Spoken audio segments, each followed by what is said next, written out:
Hello, I am Anik Bashak, second year PhD student from the Department of Biological Science and Bioengineering IIT Kanpur. And today's lesson will be the third lecture on the molecular basis of inheritance.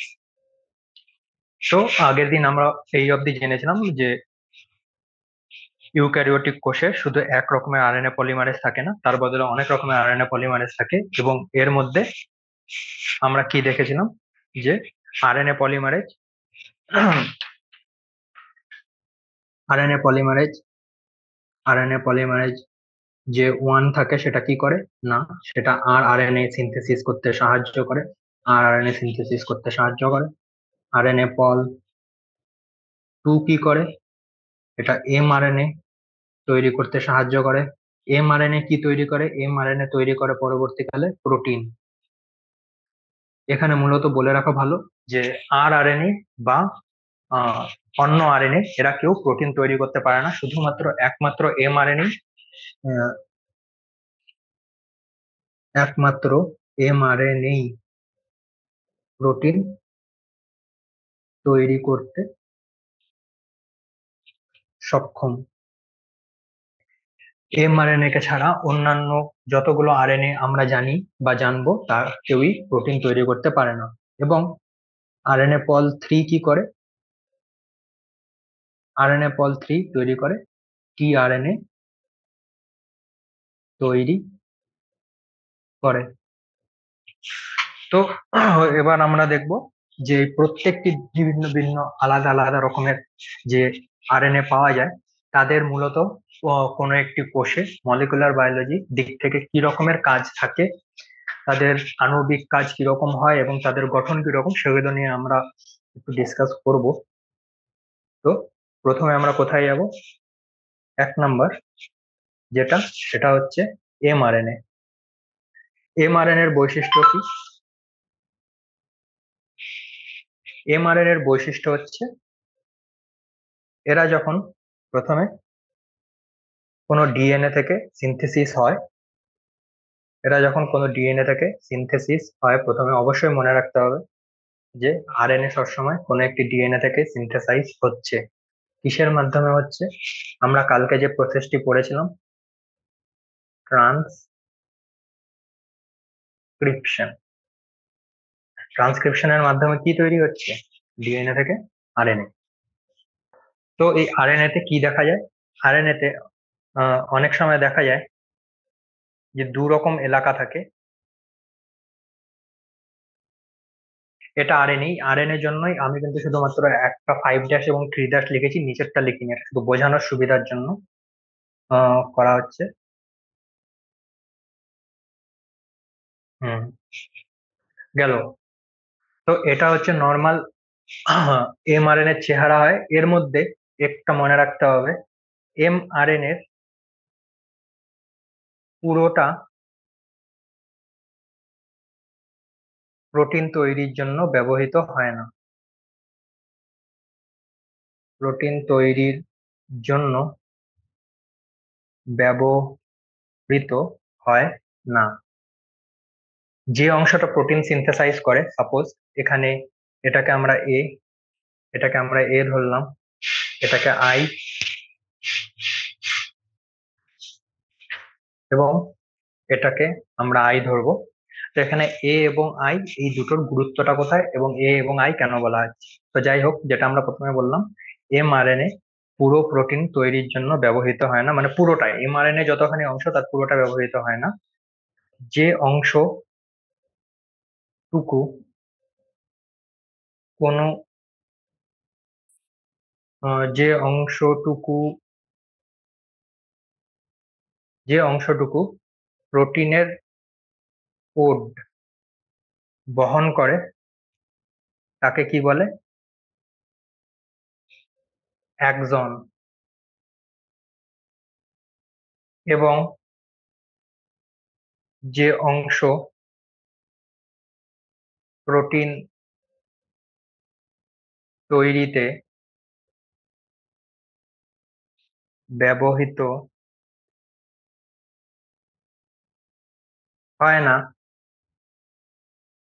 তাকে বলে intron.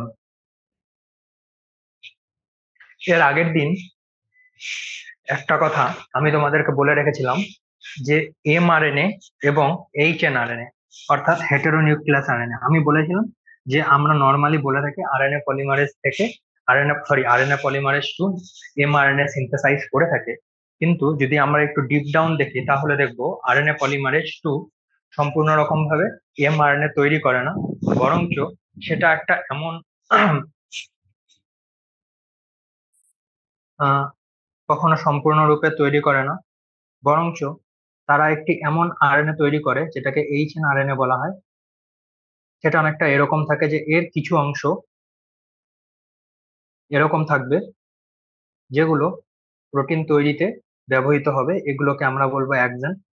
এই আগের ছবিটিতেও যেগুলোকে আমরা লাল কালি দিয়ে দেখাচ্ছিলাম এগুলো actually protein সিনথেসিসে ব্যবহৃত হবে, এবং আই দিয়ে যেগুলোকে দেখানো হচ্ছিল নীল অক্ষরে অর্থাৎ নীল কালিতে, সেগুলো ইন্ট্রন। এবং ইন্ট্রন কাকে বলে? যে এমআরএনএ এর যে অংশটা বা ডিএনএ এর যে অংশটা কোনো প্রোটিনের তথ্য বহন করে না। এর জন্য কি হচ্ছে, যখন এমআরএনএ তৈরি হচ্ছে এমআরএনএ তে এমআরএনএ তে একজন এবং ইন্ট্রন দুটোই থাকছে। তো সেল কি করে? সেল বলতে গেলে কোষে কি হয়, যখন আহ এই অবস্থায় এই আরএনএটি নিউক্লিয়াস থেকে সাইটোপ্লাজমে চলে আসে। গেল। তো এটা যখন সাইটোপ্লাজমে চলে আসে অর্থাৎ এই আরএনএটা, এটা সাইটোপ্লাজমে চলে আসার পর কি হয় না, আরএনএটা ছোট হয়ে যায়, অর্থাৎ মাঝখানে যে ইন্ট্রন অংশটুকু আছে সেটা বাদ হয়ে যায়, শুধুমাত্র একজন অংশটুকুই পড়ে থাকে। আর একজন কাকে বলে? যেটা কোনো প্রোটিনের তথ্য বহন করে। এখানে আমরা কি লিখতে পারি? এটাকে বলে আরএনএ স্প্লাইসিং, অর্থাৎ ইন্ট্রন কে কেটে বাদ দেওয়া। তো এইচএনআরএনএ বা হেটারোনিউক্লিয়াস আরএনএ, যেটা মূলত আরএনএ পলিমারেজ তৈরি করে থাকে, সেটা নিউক্লিয়াস থেকে প্রথমে সাইটোপ্লাজমে আসে। সাইটোপ্লাজমে আসার পরে কি হয়, এর দুটো অংশ থাকে, একটা হচ্ছে গিয়ে ইন্ট্রন, একটা হচ্ছে গিয়ে এক্সন। ইন্ট্রন কোনো প্রোটিনের কোড বা তথ্য বহন করে না। ইন্ট্রন একটা এমন অংশ যেটা প্রোটিন তৈরিতে ব্যবহৃত হয় না, তার জন্য ইন্ট্রনটাকে কি করা হয়, কেটে বাদ দিয়ে দেওয়া হয় এবং দুটো এক্সনকে জোড়া লাগিয়ে দেওয়া হয়। দেখা যাচ্ছে যে এই ইন্ট্রন দুটো এরা বাদ পড়ে গেছে, এবং এরকম ভাবে ইন্ট্রনকে কেটে সরিয়ে দিয়ে একজন দুটোকে জোড়া লাগিয়ে দেওয়ার এই ঘটনাটিকে কি বলা হয়? RNA splicing. এর অর্থ হচ্ছে গিয়ে ইন্ট্রনকে কেটে বাদ দেওয়া। এটা কার দ্বারা সম্পূর্ণ হয়? এসএনআরএনএ অর্থাৎ স্মল নিউক্লিয়ার আরএনএ এটা করে।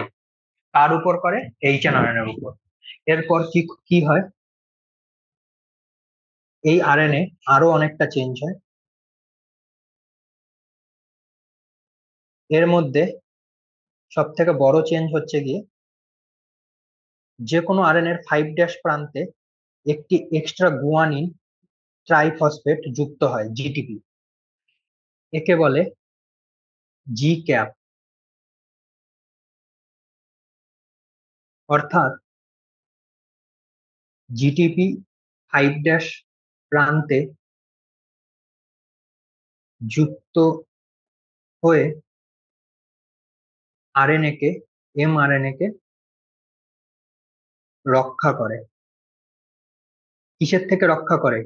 ডিগ্রেড হয়ে যাওয়া থেকে, অর্থাৎ ধ্বংস হয়ে যাওয়া থেকে। এবার কে ধ্বংস করে? ধ্বংস হয়ে যাওয়া থেকে। কিসের থেকে বাঁচায়? ডি নিউক্লিয়েজের থেকে। নিউক্লিয়াস জিনিসটা কি? যে কোনো নিউক্লিক অ্যাসিডকে ধ্বংস করে। আগেও আমরা পড়েছিলাম, যখন আরএনএ এর পরে এজ থাকবে এই কথার অর্থ হচ্ছে এটা আরএনএ কে ধ্বংস করে। যদি ডিএনএ এর পর এজ থাকে এর কথার অর্থ হচ্ছে এটা ডিএনএ কে ধ্বংস করে। যদি প্রোটিয়েজ লেখা থাকে তো এটা প্রোটিনকে ধ্বংস করে। যদি লেখা থাকে নিউক্লিয়েজ, এই কথাটির অর্থ হচ্ছে এটা যে কোনো নিউক্লিওটাইডকে ধ্বংস করবে, হোক সেটা আরএনএ বা ডিএনএ।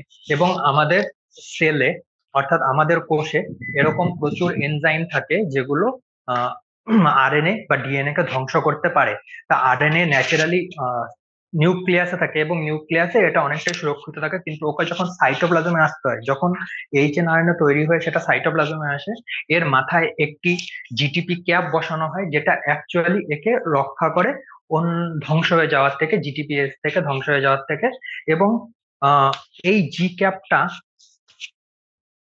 মূলত কি করে, এই জি ক্যাপটা এই এমআরএনএটাকে রাইবোজোমের সাথে বাইন্ড হতেও সাহায্য করে। এবার এমআরএনএ জি ক্যাপের সাথে, জি ক্যাপের সাহায্যে রাইবোজোমের সাথে বাইন্ড করছে, এটা আমরা পরে পড়বো, ট্রান্সলেশনে পড়বো কিভাবে সেটা হয়, কেন সেটা হয়, তার প্রয়োজনীয়তাটা কি। কিন্তু এখনো অবধি আমরা শুধু এটুকু মনে রাখবো যে প্রথমে ইন্ট্রন স্প্লাইসিং হয়, আরএনএ স্প্লাইসিং হয়, এই কথা অর্থ ইন্ট্রন সরিয়ে দেয়। এবং দ্বিতীয় কাজ কি হয় না, জি ক্যাপ। এবং যখন জি ক্যাপ লেগে যায় তখন কি করা হয় না, এমআরএনএ 5' এর মাথায় একটি জি ক্যাপ, তখন 3' প্রান্তে অনেকগুলো এরকম করে করে অ্যাডেনিন যুক্ত হয়ে যায়। একে কি বলে, একে বলে পলি এ টেইল। এটা কি করে, প্রোটিন সংশ্লেষে সাহায্য কি করে করে সেটা আমরা পরে দেখব। এবং আরএনএ কে রক্ষা করে, এও আরএনএ কে রক্ষা করে। তো এই ছিল আহ এই তিনটে প্রসেসকে কি বলা হয়, এই তিনটে প্রসেসকে বলা হয় আরএনএ এডিটিং। ওকে, তো আমরা কি জানলাম, হ্যাঁ, যে আরএনএ পল টু প্রথমে যে তৈরি করে এইচএনআরএনএ, অর্থাৎ এখান থেকে যে এইচএনআরএনএটা তৈরি হলো, এর মধ্যে দুটো অংশ থাকে, ইন্ট্রন এবং এক্সন। ইন্ট্রন গুলোকে ইন্ট্রন এবং এক্সন, একে বলা হয় এইচএনআরএনএ। এই এইচএনআরএনএ কি করে, নিউক্লিয়াস থেকে প্রথমে সাইটোপ্লাজমে চলে আসে, এবং সাইটোপ্লাজমে চলে আসার পর প্রথমে কি হয়, আরএনএ স্প্লাইসিং। আরএনএ স্প্লাইসিং এ কি করে যে না, ইন্ট্রন গুলো যেগুলো অ্যাকচুয়ালি কোনো প্রোটিনের কোড বহন করছে না, সেগুলোকে সবার প্রথমে সরিয়ে দেওয়া হয়, যে যা তুই চলে যা, তুই কোনো প্রোটিন সংশ্লেষও করবি না, তোকে ভাগিয়ে দেওয়া হয়। তারপর কি করে না, জি ক্যাপ 5' প্রান্তে একটা জিটিপি এসে অ্যাড হয়, গুয়ানিন নিউক্লিওটাইড ট্রাইফসফেট। এবং এই ট্রাইফসফেটটা অ্যাড হওয়াতে কি হয়, একে এমআরএনএ কে কি করে, আহ আর রাইবোজোমের সাথে বাইন্ড করতে সাহায্য করে এবং একে অন্যান্য নিউক্লিয়াসের হাত থেকে রক্ষা করে। এবং তার পরের অংশ কি, পলিএটেইল। পলিএটেইল কি করে না, প্রোটিন সংশ্লেষে সাহায্য করে এবং আরএনএ কে রক্ষা করে। তো এখানে মনে রাখতে হবে যে নিউক্লিয়াসে যে আরএনএ পল টু যে এইচএনআরএনএ তৈরি করে, সেটা থেকে অ্যাকচুয়ালি এমআরএনএ তে আসতে গেলে আমাদেরকে তিনটে প্রসেসের মধ্যে দিয়ে যেতে হয়। একটা হচ্ছে আরএনএ স্প্লাইসিং, একটা হচ্ছে গিয়া 5' জি ক্যাপিং, এবং তারপরেরটা হচ্ছে 3' পলিএটেইল ফরমেশন। তো এই তিনটে যখন হয়ে যায় তখন এটাকে বলা হয় পূর্ণাঙ্গ বা আইডিয়াল এমআরএনএ। এবং এই তিনটে হওয়ার পরই কোনো একটা এমআরএনএ প্রোটিন সংশ্লেষে হেল্প করতে পারে। এবার এখানে বলে রাখা ভালো যে যখন এই ধরনের যে আরএনএ এডিটিং গুলো হয়ে থাকে, এগুলো মূলত ইউক্যারিওটিক কোষেই হয়। ইউ- ইউক্যারিওটিক ইউক্যারিওটিক সেলেই হয়ে থাকে, প্রোক্যারিওটিক সেলে এমনটা দেখা যায় না। তো আমরা প্রথমে যে 3 রকমের আরএনএ পড়েছিলাম, এর মধ্যে একটা ছিল এমআরএনএ, এই ছিল ওভারঅল এমআরএনএ নিয়ে যতটুকু এখনো পর্যন্ত জানা প্রয়োজন। এরপর কি আছে,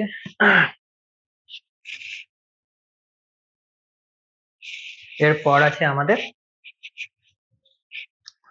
আরআরএনএ। 2 নম্বর আমরা লিখি আর আরএনএ। আরআরএনএ কি করে, যে না, আরআরএনএ কাজটা অনেকটা আমরা এখান থেকে বুঝতে পারি যদি ভালো করে দেখো। আচ্ছা, আরআরএনএ প্রথমে কে সিনথেসাইজ করায়, আরআরএনএ। আরআরএনএ কি করে যে না, আমরা আগেই বলেছি, আগের দিনই বলেছিলাম যে আরআরএনএ আরআরএনএ যেটা কাজ সেটা হচ্ছে গিয়ে এটা রাইবোজোম বা রাইবোজোম বাংলায়,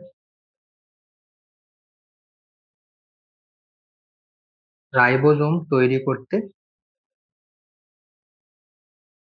সাহায্য করে। এবার আরএনএ কি দিয়ে তৈরি হয়? আরএনএ, এটা তো একটা ব্যাপার। 2 নম্বর কে তৈরি করে? আরএনএ পল ওয়ান। আরএনএ পল ওয়ান তৈরি করে এই আরএনএ আর আরএনএ। এবার আর আরএনএ কি দিয়ে তৈরি? এবার আমরা জানি রাইবোজোম কি কি হয়, 2 রকমের হয়। একটা হচ্ছে গিয়ে প্রোক্যারিওটিকে কি পাওয়া যায়? প্রোক্যারিওটিকে পাওয়া যায় 80S, যেটা কিভাবে তৈরি হয়, সরি, প্রোক্যারিওটিকে পাওয়া যায় 70S, কি করে তৈরি হয়? 50S plus 30S। এবং ইউক্যারিওটিকে পাওয়া যায় 80S, যেটা কি করে তৈরি হয়? 60S plus 40S। এবার এই এস কি? এস হচ্ছে গিয়ে ভেদভার ধ্রুবক, কিন্তু এই যে সাব ইউনিট গুলো এক একটা আছে, এগুলো আসলে R R N A plus protein, R R N A plus protein. তো যতগুলো আমরা রাইবোজোমে জানি যে এর এক একটি অর্ধ একক এরকম ভাবে তৈরি, কিন্তু এখানে আমরা জানবো যে রাইবোজোম কিন্তু কোনো সেল অর্গানেলের মধ্যে এমন ভাবে তৈরি যে এটা অ্যাকচুয়ালি আরএনএ এবং প্রোটিন দিয়েই গঠিত। রাইবোজোমে কেবলমাত্র দুটো উপাদান থাকে, এক আরএনএ, দুটো 2 নম্বর প্রোটিন। এই ছিল হচ্ছে গিয়ে রাইবোজোমের ওভারঅল ইতিহাস। কিন্তু যদি আমরা মডার্ন ক্লাসিফিকেশন দেখি তাহলে দেখব যে প্রোক্যারিওটিক কোষে কি বললাম, যে হ্যাঁ 30S সাব ইউনিট এবং 50S সাব ইউনিট, এই অবধি আমরা জানতাম। আজকে আমরা জানবো যে না, এই 30S সাব ইউনিট কি দিয়ে তৈরি হয়? একটি 16S আরএনএ এবং 21 প্রোটিন, 21টি প্রোটিন এবং 16S আর আরএনএ দিয়ে তৈরি হয় 30S সাব ইউনিট, অর্থাৎ এই ছোট্ট সাব ইউনিটটা।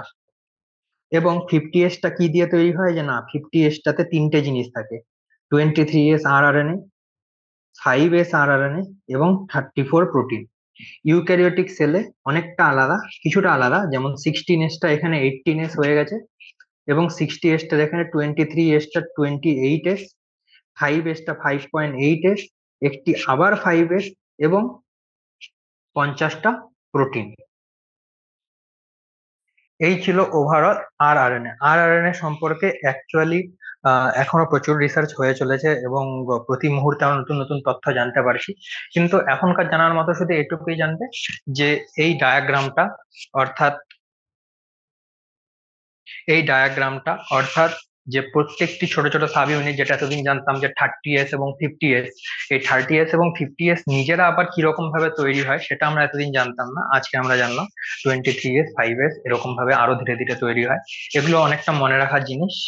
কিন্তু একটু যেটা সব থেকে ইম্পর্টেন্ট রাইবোজোমের ক্ষেত্রে, যে এটা ভুলে যাওয়া উচিত না যে রাইবোজোম একটা এমন সেল অর্গানেল যার চারিদিকে কোনো রকমের কোনো কোষ পর্দা বা একক পর্দা থাকে না, এবং রাইবোজোম শুধুমাত্র আর আরএনএ এবং প্রোটিন দিয়েই তৈরি হয়। বারবার এই কথাটাতে ফোকাস করা হচ্ছে, তো মনে রাখবে রাইবোজোম সবসময় আর আরএনএ এবং প্রোটিন দিয়েই তৈরি হয়। এই ছিল আমাদের আর আরএনএ। এরপর আমরা যেটা দেখব সেটা হচ্ছে টিআরএনএ। একে টিআরএনএ কি বলে? না, ট্রান্সফার আরএনএ। তো টিআরএনএ বা ট্রান্সফার আরএনএ দেখতে কেমন হয়? অনেকটা এরকম, বুঝতে পারলেন? টিআরএনএ, আরআরএনএ, এমআরএনএ, এই জিনিসগুলোকে নিয়ে আমরা কেন এত ডিসকাস করছি? যে না, ট্রান্সক্রিপশন হওয়ার পরে ট্রান্সলেশন যখন আমরা পড়বো, যেখানে আরএনএ থেকে প্রোটিন কিভাবে তৈরি হয় সেটা নিয়ে আমরা ডিসকাশন করব বা আলোচনা করব, তখন কিন্তু আমাদের এটা অবশ্যই জানা প্রয়োজন অ্যাকচুয়ালি, যে সেটা কিন্তু অবশ্যই জানা প্রয়োজন যে কিভাবে এই ট্রান্সলেশন প্রক্রিয়াটা হয়, এবং ট্রান্সলেশন প্রক্রিয়ায় যেভাবে প্রোটিন তৈরি হয় তাতে কিন্তু রাইবোজোম এবং টিআরএনএ এবং এমআরএনএ, এই 3 প্রকারের আরএনএ কিন্তু খুবই গুরুত্বপূর্ণ ভূমিকা গ্রহণ করে থাকে। এই টিআরএনএ, আরআরএনএ এবং এমআরএনএ, এই তিনটি আলাদা আলাদা আরএনএ কে একটু গাঠনিকভাবে যদি আমরা দেখে নিই, তাহলে হয়তো পরবর্তী সময় যখন আমরা ট্রান্সলেশন করব, যখন আমরা জেনেটিক কোড পড়বো, তখন আমাদের বুঝতে কিছুটা সুবিধা হবে। এবং ওভারঅল যখন ট্রান্সলেশন শেষ হবে, তখন আমরা খুব সহজেই বুঝতে পারবো যে এক একটি আরএনএ পার্টিকুলারলি কোন স্টেজে কি কাজ করে, যার জন্য আমাদের দেহে প্রোটিন সংশ্লেষ হয়। তো সেটা যদি দেখি, তাহলে আমরা দেখব যে টিআরএনএ বা ট্রান্সফার আরএনএ, তো টিআরএনএ বা ট্রান্সফার টিআরএনএ বা ট্রান্সফার আরএনএ, তো একে টিআরএনএ বা ট্রান্সফার আরএনএ কেন বলে? এই টিআরএনএ বা ট্রান্সফার আরএনএ বলার একটা অন্যতম কারণ হচ্ছে ফ্রান্সিস ক্রিক। তিনি কি বলেছিলেন? তিনি বলেছিলেন যে অ্যামাইনো অ্যাসিড কি? অ্যামাইনো অ্যাসিড হচ্ছে প্রোটিনের ইউনিট, গঠনগত এবং কার্যগত ইউনিট হচ্ছে গিয়ে অ্যামাইনো অ্যাসিড। তো তিনি বলেছিলেন যে অ্যামাইনো অ্যাসিড গুলিকে রাইবোজোমে নিয়ে যাওয়ার জন্য কোনো অ্যাডাপ্টার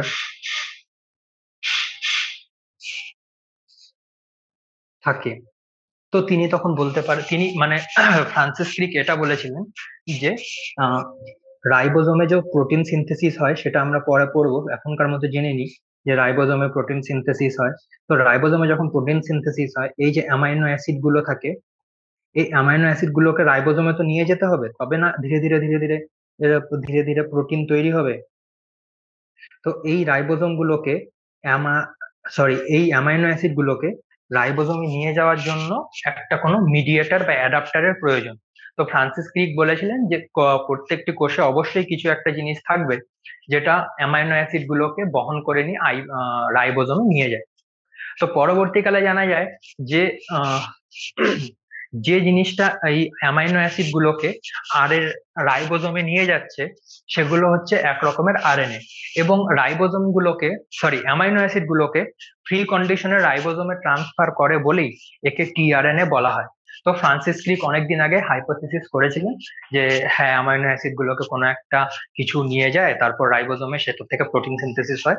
পরবর্তীকালে সায়েন্টিস্টরা বলেন যে হ্যাঁ, অ্যামাইনো অ্যাসিড গুলোকে রাইবোজোমে সত্যিই নিয়ে যাওয়া হয়, এবং সেই নিয়ে যাওয়ার কাজটা কে করে না, এক রকমের আরএনএ সেই কাজটা করে। এবং এক রকমের আরএনএ সেই কাজটা করে।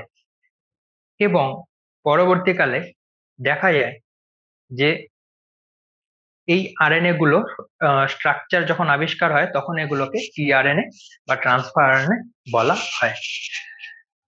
তো ট্রান্সফার আরএনএ দেখতে কিরকম হয়? ট্রান্সফার আরএনএ দেখতে হয় অনেকটা এরকম।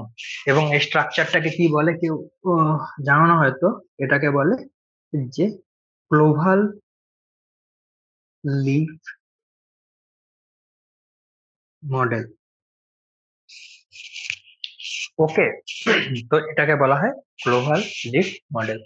এবার এই টিআরএনএটার এই ক্লোভাল লিফ মডেলের জন্য এটাকে সরি ক্লোভাল লিফ মডেলের চারটে পার্ট আমরা পাই। তার মধ্যে একটা হচ্ছে কি, যেটাকে এখানে বলা আছে ডি লুপ, এটাকে অনেক সময় ডাই হাইড্রো ইউরিডিন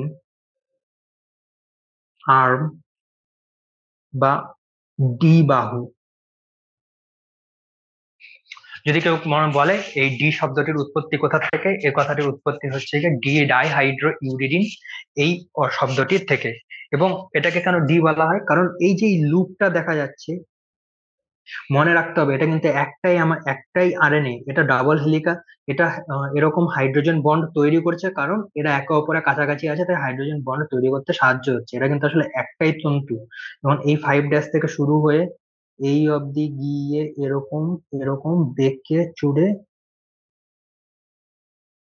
এতবার ঘুরে ফিরে ফির একদম কাছে। তো এটা কিন্তু একতন্ত্রী, এখানে কিন্তু কোনো দুটো আলাদা আলাদা তন্তু নেই, একটা তন্তুই নিজের চারিদিকে নিজের মধ্যে ঘুরছে, এর জন্য সবসময় আরএনএ একতন্ত্রী হয়। যাই হোক, তো এটাকে দ্বিবাহু বলে। ডাইহাইড্রো ইউরিডিন কি? ডাইহাইড্রো ইউরিডিন আর কিছুই নয়, এটা একটা মডিফাইড নিউক্লিয়াস বেস। আমরা যেরকম এ টি জি সি পড়েছিলাম, এর মধ্যে আহ, এর মধ্যে সরি, যে থাইমিনটা থাকে, থাইমিনটা আরএনএ তে ইউ হয়ে যায়, এবং এই ইউটা একটু মডিফাই হয়ে তৈরি হয়ে যায় ডিইউ, অর্থাৎ ডাইহাইড্রো ইউরিডিন।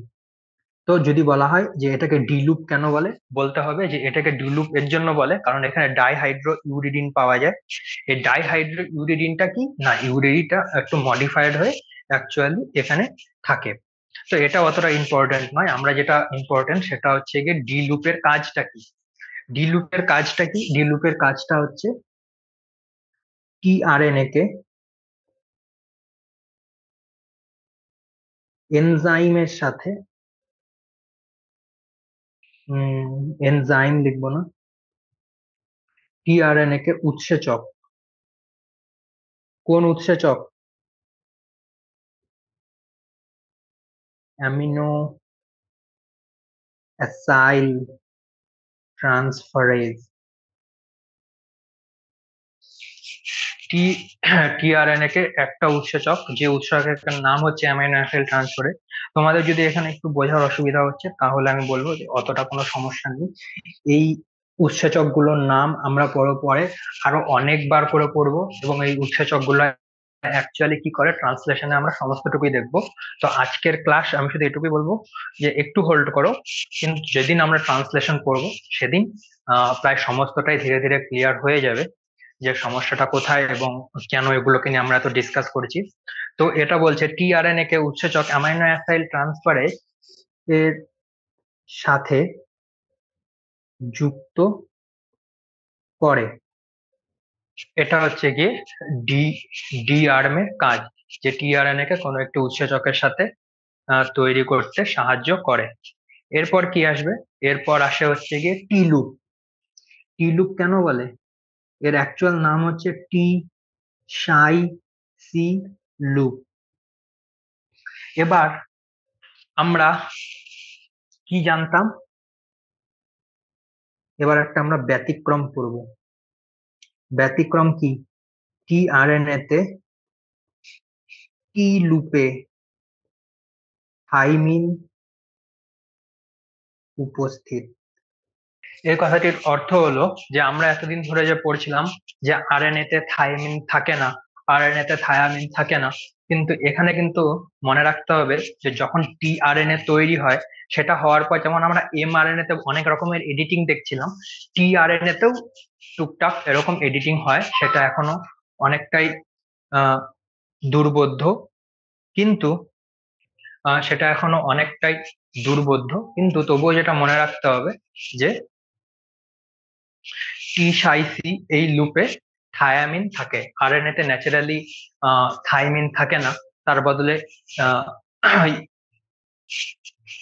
টি এর বদলে ইউ থাকে, ইউরিডিন থাকে, থায়ামিনের বদলে ইউরাসিল থাকে। কিন্তু আমরা এখানে কি দেখছি যে না, টি লুপে থাইমিন থাকে। থাইমিন থাকার জন্য একে কি বলা হয়? টি লুপ। এটা কি করে? এটা না, এটা টিআরএনএ কে রাইবোজোমে যুক্ত হতে সাহায্য করে। এই গেল তোমার টি সাইসি বা টি লুপ। এরপর কি আছে? এরপর আছে একটা অ্যামাইনো অ্যাসিড অ্যাটাচমেন্ট সাইট, 3 এখানে মনে রাখতে হবে, এখানে সব সময় সি সি এ এই সিকোয়েন্সটাই পাওয়া যায়। ওকে, তো অ্যামাইনো অ্যাসিড অ্যাটাচমেন্ট সাইট কি করে? নামই বলছে যে অ্যামাইনো অ্যাসিডের সাথে যুক্ত করে। তো আমরা কি বলছিলাম যে হ্যাঁ, টিআরএনএ টা কোথাও একটা সেলের মধ্যে বিভিন্ন অ্যামাইনো অ্যাসিডের সাথে যুক্ত হয়, এবং বিভিন্ন রকম অ্যামাইনো অ্যাসিডের সাথে যুক্ত হয়ে সে অ্যামাইনো অ্যাসিড গুলোকে ধীরে ধীরে রাইবোজোমের মধ্যে নিয়ে আসে। ওকে, তো এটা ছিল হচ্ছে কি অ্যামাইনো কি বলে অ্যামাইনো অ্যাসিড অ্যাটাচমেন্ট টিআরএন এর কাজ। এবং অ্যামাইনো অ্যাসিড অ্যাটাচমেন্ট সাইটে কি হয়? অ্যাকচুয়ালি অ্যামাইনো অ্যাসিড গিয়ে বাইন্ড করে। এরপর একটা আছে অ্যান্টিকোডন এবং কোডন। এবার অ্যান্টিকোডন কি, কোডন কি, সেগুলো আমরা পরে আলোচনা করব, শুধু এইটুকুটা মনে রাখবো যে অ্যান্টিকোডন টিআরএনএ তে উপস্থিত। আহ, মনে রাখতে হবে অ্যান্টিকোডন টিআরএনএ তে থাকে, অপরদিকে কোডন কোথায় থাকে? এমআরএনএ তে। তো এটাকে ফ্রান্সিস ক্রিক অ্যাডাপ্টার কেন বলেছিল? এটা একে অপরে অনেকের সাথে যুক্ত হতে পারে। এবার অ্যাডাপ্টার কাকে বলে? যদি কারো বাড়িতে যখন ল্যাপটপ থাকে, তখন আমরা কি করি, একটা ডাটা কেবলের সাথে মোবাইলটার সাথে কম্পিউটারটাকে অ্যাড করে দিই। ওকে, তারপর আমরা মোবাইলের বিভিন্ন ডেটা ল্যাপটপে নিতে পারি, বা ল্যাপটপের বিভিন্ন ডেটা মোবাইলে নিতে পারি। বা ধরো আমরা যেরকম পেন ড্রাইভ ইউজ করি, এগুলোকে আমরা কেন ইউজ করি? এগুলো হচ্ছে বিভিন্ন রকমের অ্যাডাপ্টার। অর্থাৎ এটা একসাথে দুটো জিনিসের সাথে যুক্ত হতে পারে। যদি আমরা ডাটা কেবলের কথা বলি, এটা একসাথে একই সঙ্গে এটা ল্যাপটপের সাথেও যুক্ত থাকতে পারে, একসাথে এটা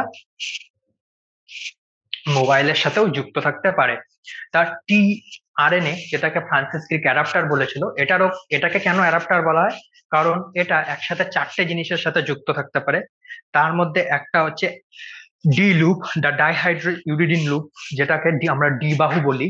সেই ডি বাহুটা কোথায় যুক্ত থাকে? Amino acyl transferase. Amino acyl transferase কি জিনিস, কি উৎসেচক, সেটা আমরা যেদিন ট্রান্সলেশন করব সেদিন ডিসকাস করব। আজকে আমরা শুধু এটুকুই জানবো যে টিআরএনএ তে যে ডাইহাইড্রো ইউরিডিন বলে যে লুপটা আছে, সেটা কি করে, যে না, সেটা টিআরএনএ কে অ্যামাইনো অ্যাসাইল ট্রান্সফারেজের সাথে যুক্ত হতে সাহায্য করে। এরপর কি আছে? টি লুপ বা টি সাই সি লুপ। টি লুপটা কি করে, যে না, টি লুপটা এই টিআরএনএটাকে কোথায় যুক্ত হতে সাহায্য করে? রাইবোজোমের সাথে। তো দেখো, একই সাথে এটা অ্যামাইনো অ্যাসিড ট্রান্সফারেজ নামে এনজাইমের সাথেও যুক্ত, একই সাথে এটা রাইবোজোমের সাথেও যুক্ত। এর মধ্যে একটা থাকে অ্যামাইনো অ্যাসিড অ্যাটাচমেন্ট সাইট, সেটা কি করে, অ্যামাইনো অ্যাসিডের সাথে যুক্ত হয়। এবং অপর একদিকে অ্যান্টিকোডন এবং কোডন, এরা কি করে, অ্যান্টিকোডন টিআরএনএ তে থাকে, মনে রাখতে হবে, এবং কোডন এমআরএনএ তে থাকে। এবং এর জন্যই টিআরএনএ কি করে, এমআরএনএ এর সাথে যুক্ত হয়। তার জন্য এই টিআরএনএ স্ট্রাকচারের সব থেকে মেইন কথা হলো যেটা, সেটা হচ্ছে যে এই মডেলটাকে বলা হয় ক্লোভার লিপ মডেল। টিআরএনএ কে কেন ট্রান্সফার আরএনএ বলা হয়? কারণ এটা প্রোটিন নিয়ে গিয়ে রাইবোজোমে, সরি, অ্যামাইনো অ্যাসিডকে বহন করে রাইবোজোমে নিয়ে যায়। এবং এর মধ্যে কোডন এবং অ্যান্টিকোডন বলে দুটো জিনিস থাকে। অ্যান্টিকোডনটা মনে রাখতে হবে টিআরএনএ তে থাকে, এবং অপরদিকে কোডনটা এমআরএনএ তে থাকে। তো এই ছিল ওভারঅল তিন রকমের আমাদের আরএনএ। এমআরএনএ, এটা প্রোটিন সংশ্লেষে সাহায্য করে। আরআরএনএ, যেটা কি করতে সাহায্য করে, না, রাইবোজোম তৈরি করতে সাহায্য করে। এবং ট্রান্সফার আরএনএ বা টিআরএনএ, টিআরএনএ কি করে, না, টিআরএনএ আমাদের কি করতে সাহায্য করে? টিআরএনএ অ্যামাইনো অ্যাসিডকে রাইবোজোমে নিয়ে যায়, এবং সেখানে অ্যামাইনো অ্যাসিড গুলোকে পর পর পর পর একসাথে রেখে প্রোটিন সিনথেসিস করা হয়। তো এই ছিল তিন রকমের আরএনএ। হুম। এর পরের যেটা কনসেপ্ট, সেটা হচ্ছে কি জেনেটিক কোড। এবার জেনেটিক কোডের কনসেপ্টটা একটু কঠিন, তাই একটু আমরা হোল্ড করব, বা একটু আমরা বাইরে বাইরে ডিসকাশন করব, অতটা ডিপে আমরা যাব না যে জেনেটিক কোডটা কি। তো জেনেটিক কোডটা হচ্ছে এই, যে সাপোজ একটা প্রোটিন আছে, জেনেটিক কোড। তো জেনেটিক কোডটা কি জিনিস? জেনেটিক কোডটা হচ্ছে যে, আমি কি বলেছিলাম যে ডিএনএ প্রথম সেন্ট্রাল ডগমাতে কি ছিল? প্রথমে ডিএনএ, ডিএনএ থেকে ট্রান্সক্রিপশনের মাধ্যমে আরএনএ, আরএনএ থেকে ট্রান্সক্রিপশনের মাধ্যমে কি তৈরি, ট্রান্সলেশনের মাধ্যমে কি তৈরি হয়? প্রোটিন। এবং প্রোটিন কি দিয়ে তৈরি? যে না, প্রোটিন বিভিন্ন অ্যামাইনো অ্যাসিড দিয়ে তৈরি। ধরা যাক এই ইয়েটির নাম কি, গ্লাইসিন। ধরা যাক এটা একটা প্রোটিন, সামনে NH2 থাকবে, তারপর একটা ভ্যালিন, তারপর একটা লাইসিন, তারপর একটা প্রোলিন। ধরা যাক এরকম 1, 2, 3, চার চার চারটে অ্যামাইনো অ্যাসিড আছে। তো এবার সায়েন্টিস্টরা ভাবলো, আচ্ছা, ডিএনএ তেই যদি সমস্ত রকমের ইনফরমেশন থাকে, তাহলে নিশ্চয়ই ডিএনএ এর কোনো একটা ডিএনএ বেসিক্যালি কি এরকম ভাবে থাকে, এ টি জি সি ই এ, সরি কি বলছি, এ টি জি সি এ টি, সবসময় চারটে বেস দিয়ে লেখা হয়। তো সায়েন্টিস্টরা অনেক কিছু করে দেখতে পারলেন যে ডিএনএ এর ডিএনএ তে তিনটি পর পর নাইট্রোজেন বেস একটি জেনেটিক কোড তৈরি করে। ডিএনএ কে পরপর তিনটি এন বেসে জেনেটিক কোড, ডিএনএ তে তিনটি পরপর এন বেসে একটি জেনেটিক কোড তৈরি করে। একটা মিনিট। ডিএনএ তে পরপর তিনটি এন বেস একটি জেনেটিক কোড তৈরি করে। অর্থাৎ ধরা যাক এ এরকম দেওয়া আছে কোনো একটি জায়গায়, ইউ ইউ ইউ, এটা একটা DNA 5 dash, sorry U U কেন লিখছি, এ এ এ, এবং 3 dash to 5 dash T T